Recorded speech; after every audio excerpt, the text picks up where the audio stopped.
Dans ce tutoriel, vous apprendrez comment créer un contenu en onglet dépliable à l'aide de l'activité accordéon de H5P. Cette activité de H5P est intéressante parce qu'elle permet premièrement de structurer un contenu en texte en différents onglets qui se déplie quand l'utilisateur clique dessus. Deuxièmement, de rendre un contenu plus accessible en particulier pour les personnes qui sont en difficulté de se retrouver dans des parcours de navigation complexes. Je vous laisse avec l'assistant vocal et je vous retrouve à la fin de ce tuto. Ce modèle est créé pour donner accès à des clients à un support en ligne de foire aux questions ou ce que l'on appelle FAQ. Il est ici composé d'une bannière en format d'image qui se place au-dessus de l'accordéon. Cela a été possible parce que l'activité accordéon a été intégrée dans un conteneur de H5P appelé colonne. En dessous, on voit des onglets rédigés en 2 langues.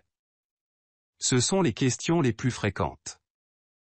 En dépliant l'onglet, l'utilisateur découvre les réponses à ces questions, qui sont aussi présentées en 2 langues. L'enjeu ici est de faciliter l'accès à cette foire aux questions, aux personnes qui sont en difficulté dans l'une des 2 langues. Vous pouvez créer cette activité avec Lumi Éducation ou Logiquiz.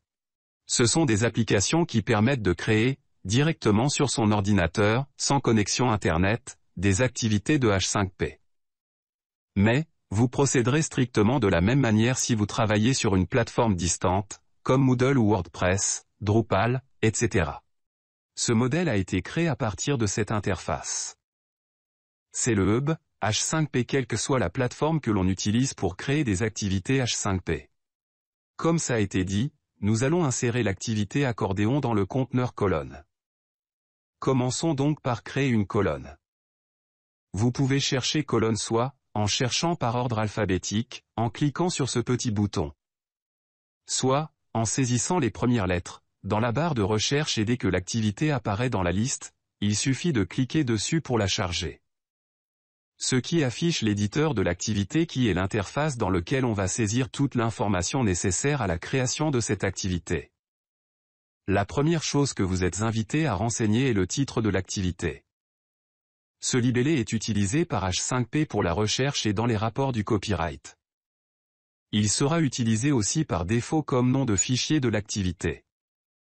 Mais étant marqué par une étoile rouge, c'est donc un champ obligatoire. La colonne est un ensemble d'activités H5P qui sont empilées les unes après les autres. Nous voulons insérer une image qui servira de bannière qui se placera en haut de la colonne. Pour cela, nous allons insérer un contenu de type image. Cliquez sur la liste contenu et sélectionnez image. Puis insérez l'image à partir de son emplacement. C'est une image créée sur la plateforme Canva sur laquelle il y a le titre, la date de création, l'auteur, mais sur laquelle on peut ajouter d'autres informations.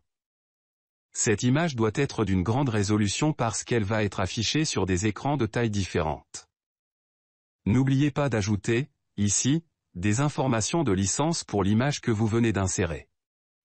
Renseignez le champ du texte alternatif qui s'affiche à la place de l'image s'il y a un problème de navigateur de l'utilisateur.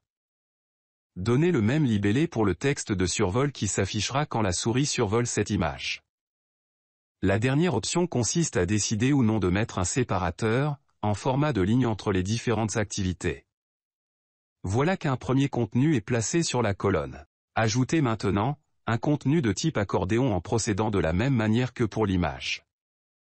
Dans l'éditeur de l'activité accordéon, commencez par donner un nom à cette activité. Ce nom sera utilisé par H5P, pour les besoins de recherche et des informations de licence. Il ne sera affiché nulle part sur l'interface. Dès que vous créez une activité accordéon, H5P génère une section par défaut. Une section est composée d'un onglet et d'un contenu en texte.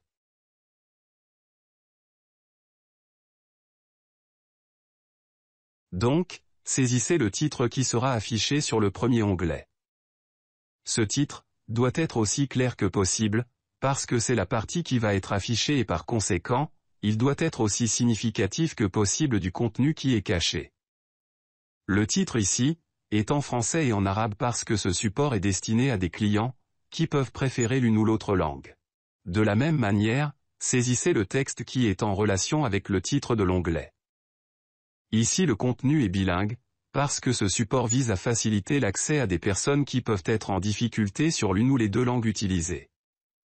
Bien évidemment, on pourrait ajouter d'autres langues. En saisissant le texte, vous avez la possibilité de l'éditer en fonction de vos besoins. Dès que vous terminez une section, vous pouvez ajouter une autre, en cliquant sur Ajouter un panel. Et vous développerez ainsi autant de sections que nécessaire pour votre activité accordéon. Alors que le texte d'une section peut être édité à l'intérieur de l'éditeur de chaque section, l'éditeur du titre de l'onglet ne peut être édité qu'à partir d'ici et un seul réglage sera retenu pour l'ensemble des onglets. Enregistrez votre travail. Par défaut, votre fichier prendra comme nom par défaut le nom de l'activité que vous avez saisie tout à l'heure en créant l'activité. Bien évidemment, vous avez la possibilité de le modifier ou de le changer. Visualisez le résultat de votre travail, il devrait logiquement ressembler au modèle présenté en début de ce tutoriel. Pour partager ce support avec les apprenants, vous pouvez l'exporter en un seul fichier HTML. Cette solution est bien pratique, parce que ce fichier peut être envoyé, en fonction de sa taille, par mail, par WhatsApp, etc. De plus, ce type d'export permet d'utiliser l'activité sans connexion Internet. Je vous invite à regarder mon tutoriel sur l'utilisation de l'UMI. Cette option d'export, appelée un fichier HTML et plusieurs fichiers multimédia, vous permet de mettre en ligne sur un site distant le dossier exporté, qui comprend un fichier index et un dossier des ressources nécessaires, pour que le support fonctionne normalement. Pour partager ce travail, il suffira alors d'envoyer le lien aux apprenants ou d'insérer son adresse URL dans un autre support. Cette solution est très utile, parce qu'elle permet de mettre à jour le contenu directement dans le site d'hébergement. Dans cette dernière option enfin, vous avez la possibilité d'exporter selon la norme SCORM, qui permet d'empacter votre contenu afin de le partager dans une plateforme LMS.